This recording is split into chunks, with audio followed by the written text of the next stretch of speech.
Now we'll talk about Serato Samples pads, how you can trigger them, the different features that affect it, and how they work with the host DAW.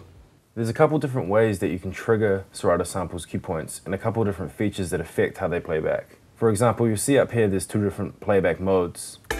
The first is just hold, which means that playback will only continue as long as you hold down the note.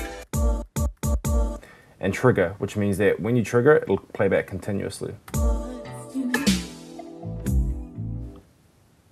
You can also set an endpoint for each cue point. So if you drag out this bottom triangle,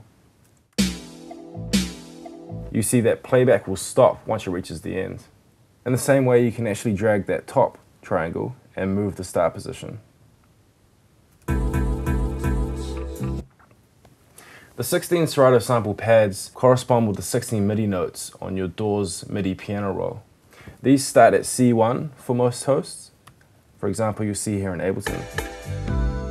Triggering pad 1 will trigger C1, and it goes up.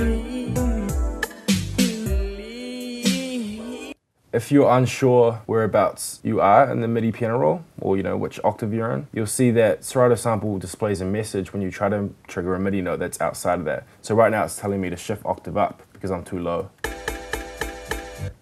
You'll also see that there's a letter on each pad. This is just telling you that that letter is going to trigger that note if you're in the correct octave.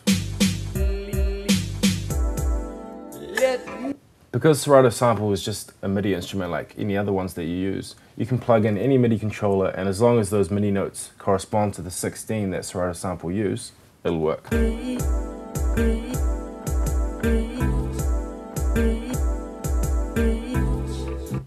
So that's a brief overview of triggering pads in Serato Sample and how they work with your host DAW.